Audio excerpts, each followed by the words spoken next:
All right, guys. So today we're talking about the different types of mortgages that are available to you. So number one is probably conventional. Everyone that gets a home, they typically, or they're thinking about buying a home or buying any real estate, they automatically think conventional loan. And a conventional loan is really simple.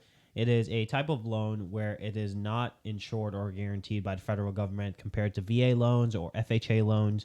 Um, Instead, these loans are sort of they're brought to you by investors. So like typically lenders will have certain investors and they will add these loan programs. They'll lend under the conventional loan program.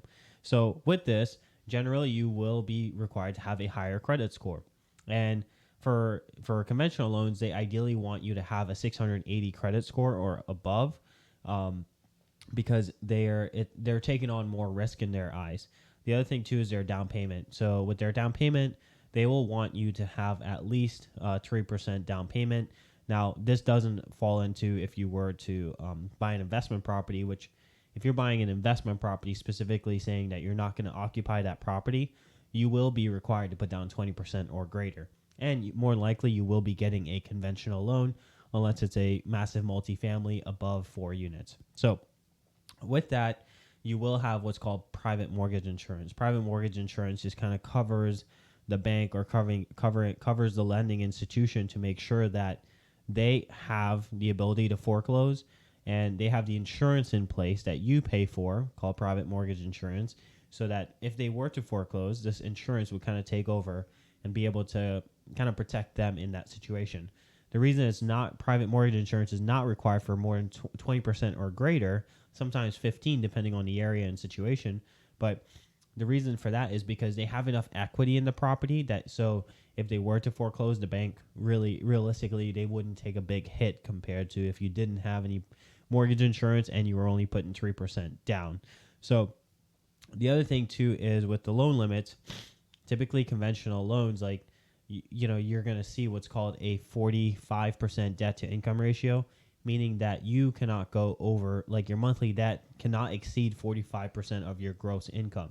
So they have a little more stricter guidelines. Again, going back to their point of they're really assuming a little more risk than a government-backed loan in a sense, right?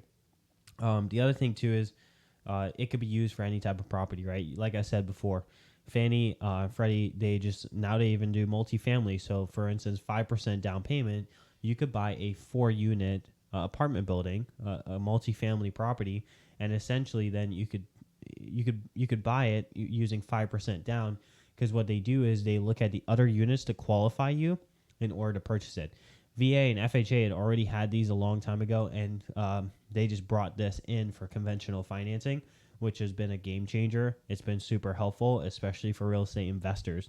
Um, Typically, interest rates will be a little bit higher than FHA or VA loans because, again, they're not backed by the government, but they will be a little bit higher. But the cool thing about it is, going back to their mortgage insurance, the mortgage insurance will automatically drop off when you get to 80% loan to value. And that doesn't mean that you have to pay off your loan down to 80%. It just means that as your property value increase, typically in like 2 to 3 years, we have our clients actually, reach out to the bank and say, hey, can I drop off my private mortgage insurance because now my property value's gone up and I've obviously been paying it down. Is there a possibility to lower or to take away my private mortgage insurance? So generally for these types of loans, ARM loans are going to fall into this. You're going to see 15-year mortgages, 10-year mortgages, 30-year mortgages. They all kind of fall into this, and ARM loans will fall into conventional financing. There's so many loan programs that kind of fall into the conventional financing space. It's probably the most broadest, I would say.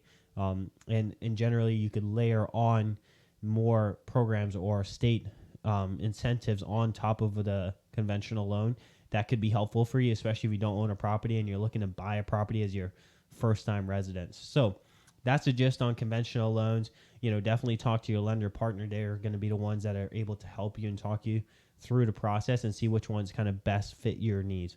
All right, guys, I'll see you on the next video. Take care.